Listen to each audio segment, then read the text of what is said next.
what I mean. Generation X, we believed in something, and we believed in Black women. And I remember standing in the Superdome listening to Frankie Beverly and Mays close out the night. I remember seeing Aretha Franklin there, and she just brought me to tears. If you ever have had the opportunity to hear Aretha Franklin sing, man, it's like she fills up an auditorium, and it's just literally breathtaking. And I caught her performance when I was older. But other people like Earth, Wind and Fire, Shaka Khan, Patti LaBelle, these were royalty. And these were the artists who carried our culture with dignity and purpose. In essence, wasn't just entertainment. It was a Black American summit. It was classy. It was sacred. And the city of New Orleans, that is the cultural crossroads of Black America. You see, it sits in the confluence of our people. Texas, Mississippi, Arkansas, Alabama, Oklahoma, Atlanta, even California, the whole East Coast, the Mid-Atlantic. You know, if you were FBA and you wanted to be part of the culture, you made the pilgrimage to New Orleans in July. And it was where style met substance, where the old school met the new school, where relationships were built, not just hookups, relationships. Man, you know, folks met their spouses at Essence. Folks found business partners at Essence. It was sacred ground. So, you know, back in 1995, you know, I'm in my early 20s, you know, matter of fact, I'm 21. I was just a young man. The hottest movie out that year was Malcolm X, and the music was the message, and the conscious energy was still alive. My generation still loved our people.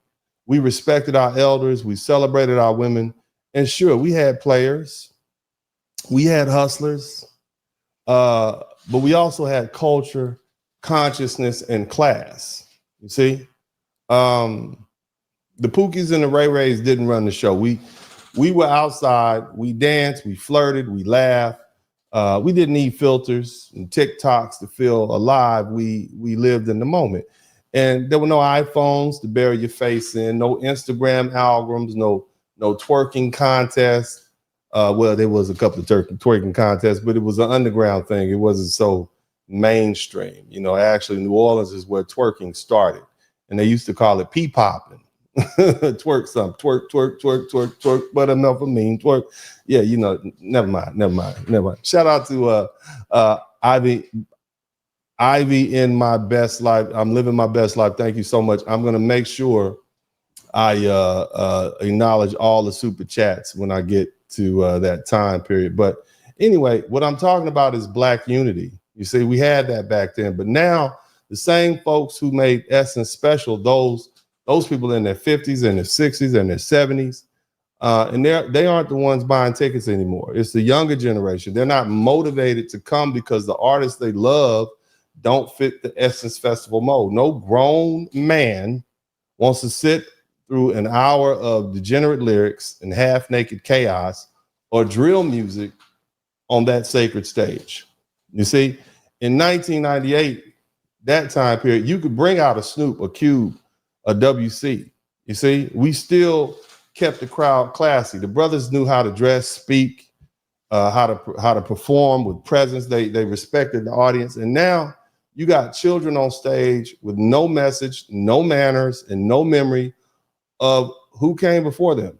Essence used to be the mirror of America's, Black America's best. It used to attract brothers like me, you know, and at that time, young, ambitious, rooted in family and community, you know, and I was a common type of FBA man back in the 1990s, educated, raised on Motown, Malcolm, you know, just grown enough to want something real. You see what I'm saying? That's what Essence was once upon a time. And unless we take it back culturally and spiritually, it's going to be gone for good. Now, fast forward 30 years later. All right. What once was a cultural staple has now been co-opted and rebranded. And the Essence Festival is no longer for us. It's being run by corporate DEI hires. You see what I'm saying? All right. They're trying to turn what was a Black American event into some sort of pan-African marketplace with Afro beats and jollof rice and no tribute to our legends, no American flag in the building, no recognition of people who built it. That's not unity. That's a takeover. And see, we need to be crystal clear. Foundational Black Americans are not anti-African. We're not anti-Caribbean. We're anti-disrespect. We're anti-theft. We're anti-erasure. You see?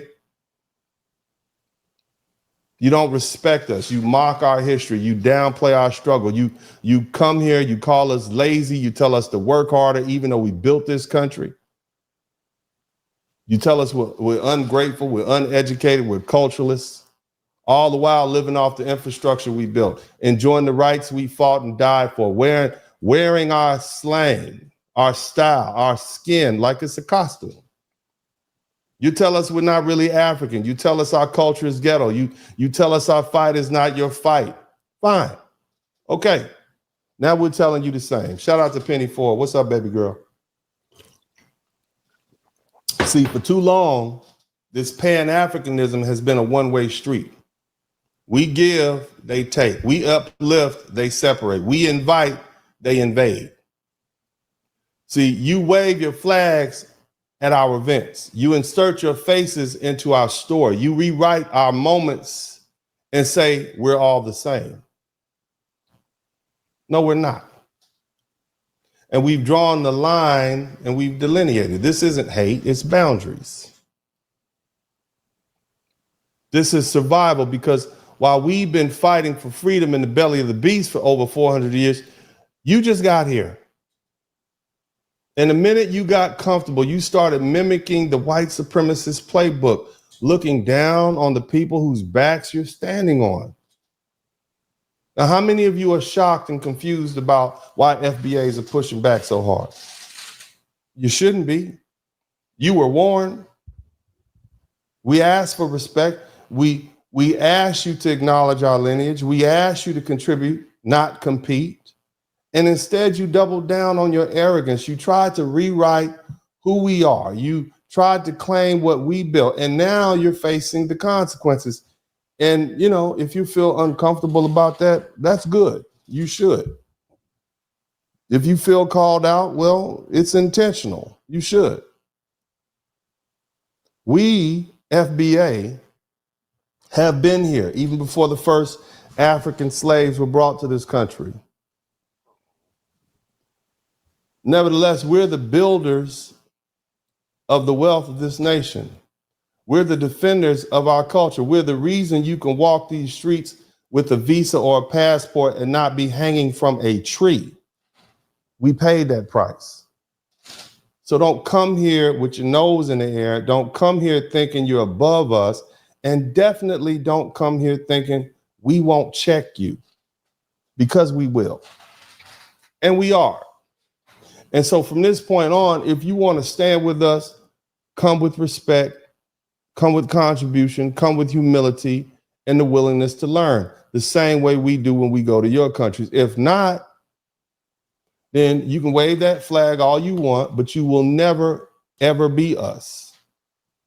So this broadcast, we're going to unpack how we got here. We're going to talk about the cultural shift and what Essence Fest and the events like it mean and have become, you know, and how they become ground zero. Shout out to Timothy Bright for the identity crisis that Black America is facing. We're going to talk about relationships, economics, music, politics, and what the future holds for FBA as we reclaim what belongs to us. And if you're looking for a safe space to be dishonest, this ain't it. But if you're ready for the truth, then let's hang out for a minute. Now, before we get started, of course, I've taken the opportunity to put together some footage. Okay, lots of good footage for everybody to look at. And I'm going to do my best to shout out to Miss Mimi Amini. I'm gonna do my best not to talk over the footage. I know you all don't necessarily want to hear me give my play-by-play on what's being said, but sometimes I cannot resist, okay? But I'm gonna go ahead and let this. I got the gist of it right. All right, y'all. On that note, we're gonna do our best to hold back. Okay? A lot of people people are Let me coming see if I from can the get this up. Let me know if you all. And before you march her to the chopping block and come for her neck Let and her me know if job, you all can I see think it. that you should know more about her. Her Hold on a name minute. is Let me get this together.